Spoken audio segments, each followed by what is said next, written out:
In this book, Atomic Habits, Patrick, we're facing this way. Don't worry about him. Okay, so in this book, the author, James Clear, he has this page that I'm going to read to you. I'm not going to read you the whole page, but it goes like this. Oh, wait, that's where I was. Sorry, y'all. Thank you for being patient. He says, success is the product of daily habits, not once-in-a-lifetime transformations. Your outcomes are a lagging measure of your habits. Your net worth, so that's how much money you're worth, is a lagging measure of your financial habits. Your weight is a lagging measure of your eating habits. Your knowledge is a lagging measure of your learning habits. And your clutter is a lagging measure of your cleaning habits. You get what you repeat. So what he's trying to say is the small little habits, the small little things that we do as humans play a role in who we become later in life, right? So the bad and good habits that I learned in middle school and in high school and in college have now shaped me into the adult that I've become. So you know when I was telling you guys about how I lose my keys a lot? Do you remember that like 5 minutes ago? When I was growing up, my mom always lost her keys, right? So she was so rushed going from thing to thing to thing. I always remember her losing her keys on her way to walk out the door, right? So this might be a learned behavior that I've learned from my own mom, and I have to be the one to break that cycle. It can be something as small as losing your keys, or like some of you shared with losing your temper with your parents, that's your bad habit, or slamming a door, right? Or vaping, right? Hopefully no one in here has that. You've said that people have that bad habit. So hopefully no one in here has that bad habit. I can tell you right now, if you start that habit now in middle school, while your brain is still developing, your brain's not going to develop to its full potential. I can tell you that right now. So let's talk about some weak habits that readers and writers use, and then some strong habits that readers and writers use. So does anyone have insight into some weak habits that readers or writers use? Matthew. The first 5 words in a sentence, I write them backwards. You read them backwards? No, I write them backwards. Can you say more about that? So when I'm writing like a paragraph, and when I get ready to write, and I'm looking at something, like copying it down, I write the first 5 words backwards. So spelling backwards is a bad habit that writers use? Is that what you're trying to say? It's like dyslexic and stuff like that. Dyslexia. Yeah. Okay. Thank you for sharing that. Thank you for being vulnerable in this space. Aiden? Like writing, looking at something, looking at the lines as you write, and then like skipping a line or like skipping something. Unintentionally? Yes. Unintentionally skipping lines while you write? You know what, you guys? Hey, Matthew, I know that you offered your opinion, but that doesn't mean that like you like checked off your box and now you don't have to listen to us. You're still with us, okay? So that actually happens when people read too. Have any of you guys had that happen to you in a book where you're reading it and you skip the line? So I'm going to say unintentionally. I know I spelled it wrong, but I'm going to fix it later. Bad habit, I know. Unintentionally skipping lines while you write/read. Okay, we do it for both. You're not going to have to write down these notes. I'll print it for you guys, and I'll have it up over here, and then we get to read well. Jaden. When I'm writing, I sometimes rush it instead of taking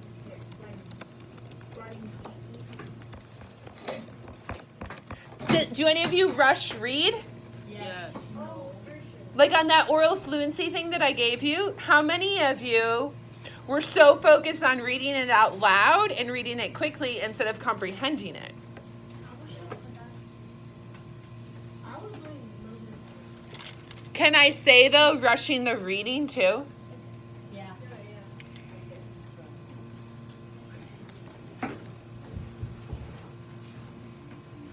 Okay, we have space for 4 more. Can we think of 4 more bad habits, maybe?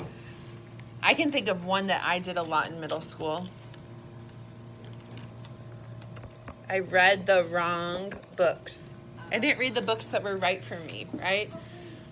I wish I had had someone like me or Miss Cooper or Mr. Murphy or Miss Cochran, our librarian, who's like, no, girl, you are in the wrong book. That is what it is. It's not you. It's the book. Because my whole life I thought it was me. I was like, I'm an idiot. I can't read. But it was the book. Yes, ma'am. Like when someone walks into your room getting easily distracted. Oh, yeah. With reading or writing or both?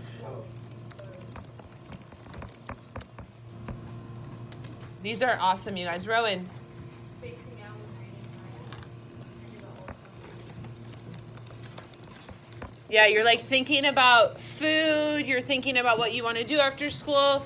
Maybe a girl broke your heart at advisory day outside and you're thinking about that. But I'll just be looking at something, you're not just focusing. Yeah. Okay. Lena, then Noah. I skip over a lot. Okay, we have that. Oh, That's a good one, though.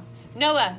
I write sideways instead of like writing straight, like I write sideways. Yeah, that stopped doing. I've never heard of that. wait, no, like, It started. Mine's like I started. Like you got a little lean to it? Thank you for laughing. wait, you stop, were you talking about? Okay. I do that. So, But it has that- what? So, here's the good news. The good news is this guy, the author, right? James Clear. He says in his book, and I agree with him, he says that it's not our fault we have these bad habits. It's not our parents' fault that we have these bad habits. It's not our English teacher's fault that we have these bad habits. It's the process by which we do things. So it's the process that we're using now that isn't working. Right? So what we have to do is change these weak habits into what he calls in his book atomic habits. What does an atomic do? Like it's like it explodes, right? And it can do some cool stuff. So if I spell backwards, my habit, instead of spelling backwards, Matthew, since that was yours, you should probably be facing me and listening. I know you're hungry, dude. I'm going to feed you later, okay? So it says spelling backwards. Instead of spelling backwards, I could say something like spell frontwards, but it's not that easy for someone that struggles with spelling, right? So what do you have to do for spelling? What do you think could really help you, Matthew? No, I don't know. One time in 6th grade, I spelled Avella the wrong way. I put the E in front of the 8. So I think it's slowing down when you write and having sight words in front of you. So like I would be more than happy. I had a girl last year who had dyslexia, or who has it, right? She still has it. And so I gave her a list of like 15 words that she used all the time. And she taped it in her writer's journal. She had it right next to her bed. And then she had it in her mirror where like she brushed her teeth and washed her face and like did her makeup and stuff. So she saw it all the time. If you want that, I would be more than happy to sit down with you and type up your own list of your 15 words. Because the thing is dyslexia doesn't go away. You have to learn how to cope with it, right? And so, actually, Cooper, can you wait till my mini lesson is over? Okay. Unintentionally skipping lines when we write or read. So for reading, I use a bookmark or what's the clear thing? So I use this sometimes on the page or my finger, bookmark, finger, or you guys? Yeah, covered overlay. I watched this one. And then for writing, you just need to slow down. And some writers, like if you have dysgraphia, sometimes it's better, like I know that there's a bunch of modifications about typing and stuff like that, but you can also skip lines. Sometimes that helps. But like vow to skip lines so that it's not like one line together, then I skip lines, then I have 3 lines together. You know what I'm saying? Are you picking up what I'm throwing down? Yeah. Okay. Rushing the reading/writing instead of taking time. again, another thing about slowing down. Right? You don't have to be in a rush in life. Sometimes it's good to slow down, stop and smell the roses. Right? And if you have a teacher who's like, well, you need your first book done in 2 weeks, then it might, because some of us read slower in here, I'm guilty of it too, you guys. We have to know that for one student, they might finish a book in 2 days. And it might take us 2 weeks to finish that same book.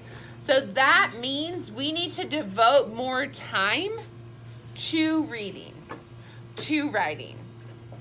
Less time on Fortnite or Minecraft or whatever you play, and more time reading your book. Okay? Read the wrong books. Oh my gosh. See, Miss Young? Miss Cochran?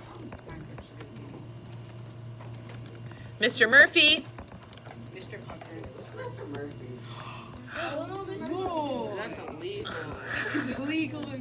It's illegal in March. He has Miss Cooper. Oh, okay. Wait. Okay, so see Miss Young, Miss Cochran, Mr. Murphy, Miss Cooper for some book advice. Hey, hey fam, he's like, we have 1, 2, 3 more. Easily distracted with reading or writing. Me. So, Somewhere where no one is. yeah, that's actually where you need to have your writing or reading zone. So, think less. No, because what I think where I'm And if you're ELA teachers, I know for me, for writing, Maddox, I get better writing done when I listen to music, right? So often in my classroom when students are writing, especially like this week when they're doing their final drafts for their Subway book reviews, I'm playing music while they work. That helps them stay focused a little bit more. If you have Chromebooks in classes and your teachers are cool with you listening to music on SoundCloud, or sometimes Spotify works, sometimes it doesn't, you can do that. You can also like find a YouTube channel that would work, and YouTube's free. Okay. Spacing out when you read or write. That deals with your writing or reading zone too.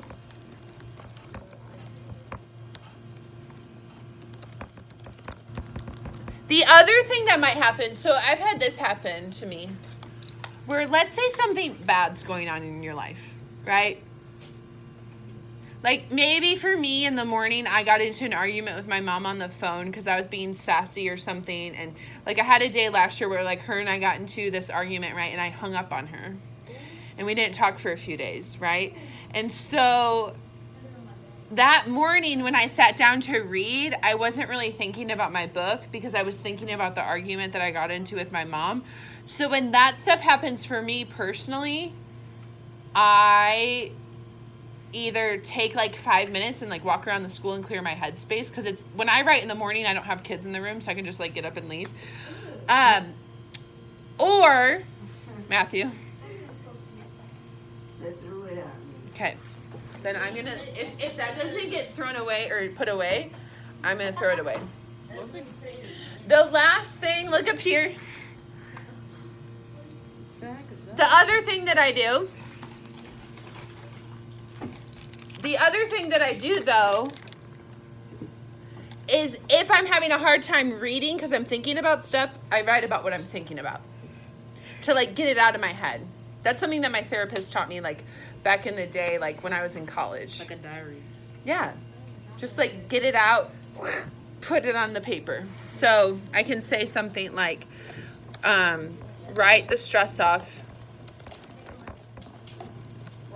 Or escape to another world. So some people like to read because then they get to escape from their own problems and read about something else. Write sideways. I'm really... Well, I write sideways when I'm on like a sheet of paper that doesn't have lines on it. Are you talking about your writer's journal, or are you talking about a sheet of white paper? Literally just writing Like when you in start writing, general. it goes like I this. just Don't go write out, no, I sideways. write a full line, and then I just write a little bit more, and then a little bit more, and then a little bit more to the side. And just So start your letters on the bottom line. So like right here, excuse me. start writing bottom to top. So like, here's my